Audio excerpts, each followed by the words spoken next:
अस्सलाम वालेकुम जी। आज की वीडियो का हमारा टॉपिक मैजिक वैन टूल है। मैं आपको आज की वीडियो में बताऊंगा कि आप मैजिक वैन टूल से कैसे वर्किंग कर सकते हैं और किस तरह से ये यूज़ होता है। जैसे आप देख सकते हैं मैंने मैजिक वैन टूल यहाँ से सिलेक्ट किया हुआ है। तो यहाँ पे सबसे पहले ऊपर आपके पास टॉलरेंस शो हो रही है। मैं आपको सबसे पहले ये बता देता हूँ कि टॉलरेंस क्या होती है।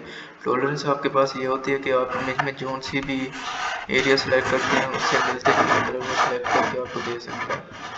जितनी वो टॉलरेंस कम होगी उतने वो मिलते जुलते कलर सेम कलर आपको सिलेक्ट करके देगा। जैसे मैं आपको प्रैक्टिकल वर्क करके यहाँ पे बता देता हूँ। यहाँ पे मैं टॉलरेंस को 50 कर देता हूँ। तो यहाँ पे आके मैं सिलेक्शन करता हूँ तो इसने ये एरिया सेलेक्ट करके दे दिया है मुझे। तो इसे मैं डी सेलेक्ट करता हूँ कंट्रोल डी से। तो यहाँ से मैं इसकी टॉलरेंस बढ़ा देता हूँ, टॉलरेंस 100 कर देता हूँ यहाँ से। फिर आगे इसे सिलेक्ट करता हूँ तो आप देख सकते हैं इसने ज़्यादा एरिया सिलेक्ट करके मुझे दे दिया है। तो बेसिकली टॉलरेंस इसी के लिए यूज़ होती है। जैसे मैं कंट्रोल डी करके इसे दोबारा आपको ग्रीन पे वर्किंग करके दिखा देता हूँ। ये देखें आपने मिलते जुलते इसने कलर सारे इमेज में से सिलेक्ट करके दे दिए हैं, जो भी मिलते जुलते कलर थे। तो टॉलरेंस की वर्किंग यही होती है। यहाँ से मैं आपको प्रैक्टिकली वर्क करके दिखाऊंगा कि टॉलरेंस किसके लिए किस चीज़ के लिए यूज़ होती है। जैसे यहाँ पे स्काई है, मैं स्काई चेंज नहीं करना तो यहाँ पे मैं स्काई चेंज करके आपको दिखाऊंगा। यहाँ पे मैं सिंपली 100 मैंने टॉलरेंस ली हुई है, आप देख सकते हैं।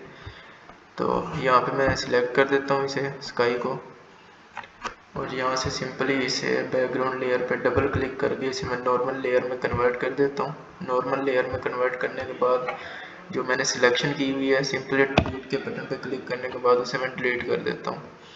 फिर कंट्रोल डी से इसे डी सिलेक्ट कर लेता हूँ। तो मैंने ये दूसरी इमेज ली हुई है वो आपको यहाँ पे ला के दिखाता हूँ। यहाँ से मैं इसे कॉपी करके इधर लेके आके पेस्ट करता हूँ। तो आप देख सकते हैं ये दूसरी लेयर आ गई। अब मैंने इसका स्काई चेंज करना था ना, मैं सिंपली इस इमेज को पकड़ के दूसरे वाली लेयर के नीचे ले आऊँगा। तो आप देख सकते हैं उसने स्काई चेंज करके दे दिया है मुझे। तो इसकी ब्रीफली आप वर्किंग कर सकते हैं। जैसे यहाँ पे मेरे पास ये वाइट वाइट शो हो रहा है, आप ज़्यादा वर्किंग कर सकते हैं तो ये भी आपका चेंज हो जाएगा। जैसे मैं यहाँ पे टॉलरेंस कम करके आपको थोड़ी सी वर्किंग करके दिखा देता हूँ।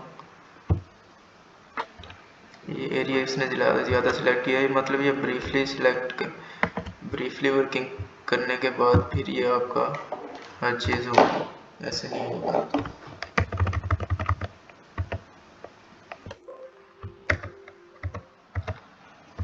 फिर भी कोशिश करता हूँ अगर ये होता है तो, क्योंकि वीडियो शॉर्ट सी होती है फिर लंबी ज़्यादा नहीं कर सकती वीडियो। यहाँ से ये देखें ये फिर वही एरिया सेलेक्ट करके आपको दे रहा है। चले मैं ये इसी से ही आपको एग्जांपल लेके आपको ये रिमूव करके दिखा देता हूँ। ये डिलीट करता हूँ तो ये देखें आपके पास सारा ये एरिया शो हो रहा है।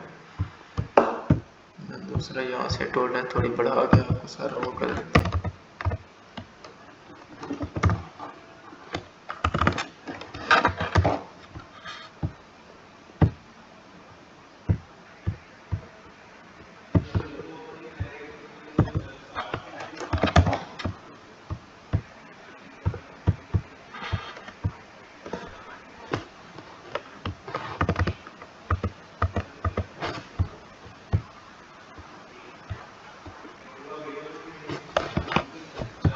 ये चक्कर जहाँ से मैं डिलीट करता जा रहा हूँ वो एरिया रिमूव करता जा रहा हूँ और पीछे मेरे पास बैकग्राउंड एरिया आ रहा है।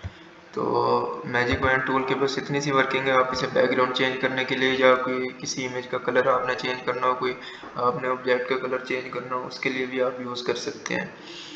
तो चलें जी, आज की वीडियो का टॉपिक बस इतना ही था। मिलते हैं नेक्स्ट वीडियो में, तब तक के लिए अल्लाह हाफिज़।